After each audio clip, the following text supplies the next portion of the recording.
નમસ્કાર ટીવી 17 સાથે હું છું પૂજા રાવલ।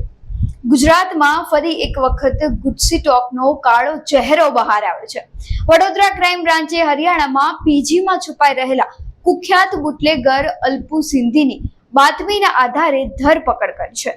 અલ્પુ સામે અત્યાર સુધીમાં 55 જેટલા પ્રોહિબિશન અને અન્ય ગુનાઓ નોંધાયા હતા અને છેલ્લા 3 મહિનાથી પોલીસને હાથ તાળી આપીને ભાગી રહ્યો હતો।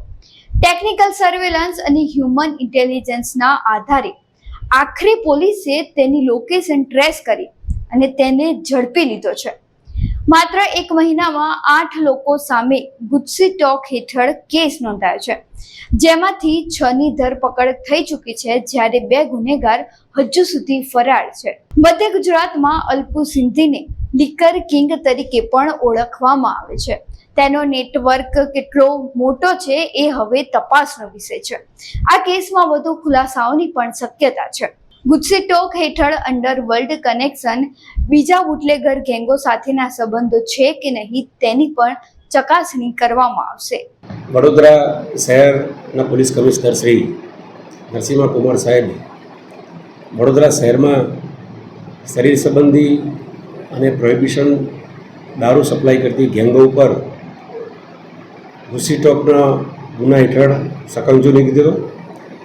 એના અનુસંધાને એક આ ભારસિયા પોલીસ સ્ટેશન હદમાં રહેતો લિસ્ટેડ બુટલેગર અલ્પુ સિંધી પોતાના સાગરીતો મારફતે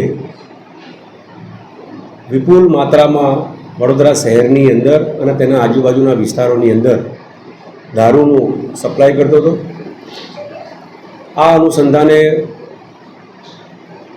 ભારસિયા પોલીસ સ્ટેશનની અંદર મે 2025ની અંદર ગુજસી ટોકનો 8 આરોપીઓ વિરુદ્ધ ગુજસી ટોકનો ગુનો નોંધાયો। આ ગુનાની તપાસ એફ ડિવિઝન પ્રણવ કટારિયા સાહેબ કરી રહ્યા છે। જે તે વખતે 5 આરોપીઓની ધરપકડ કરેલી અને આ 5 આરોપીઓ હાલ જ્યુડિશિયલ કસ્ટડી જેલમાં છે। આ ગુનાનો મુખ્ય આરોપી અલ્પુ સિંધી પોલીસ પકડથી દૂર હતો। જે તે વખતે અમે જુદી જુદી શહેરો અને જિલ્લા બહાર તેમજ રાજ્ય બહાર ક્રાઇમ બ્રાન્ચની ટીમો રવાના કરેલી અને અમે ખૂબ પ્રયત્નો કરેલો અને પ્રયત્નના ભાગરૂપે અમને એક ચોક્કસ બાતમી મળેલી કે હરિયાણાની અંદર એ ગુડગાંવની અંદર એક ચોક્કસ જગ્યાએ પીજીની અંદર રહે છે।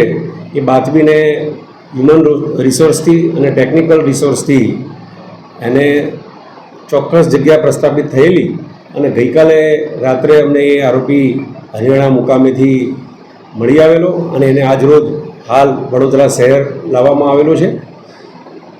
આ આરોપી આ અગાઉ વાસદ જિલ્લા આણંદ ખાતે એસએમસીની જે પ્રોહિબિશનની મોટી રેડ કે જેમાં 30 લાખ જેટલો દારૂ સપ્લાયમાં એ વોન્ટેડ હતો।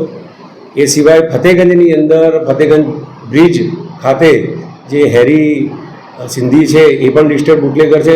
એ બુટલેગર સાથે પણ ફતેગંજ બ્રિજ ઉપર એપ્રિલ 2025ના એને મારામારી કરેલી 307 જેવા ગંભીર ગુનામાં પણ એ વોન્ટેડ હતો। એકંદરે હાલ એના વિરુદ્ધમાં 52 જેટલા ગુના નોંધાયેલા છે, જે મહદઅંશે પ્રોહિબિશન ધારા હેઠળના તેમજ 307 ખૂનની કોશિશ, મારામારી, ખંડણી જેવા ગંભીર ગુનાઓમાં એ સંડોવાયેલો છે।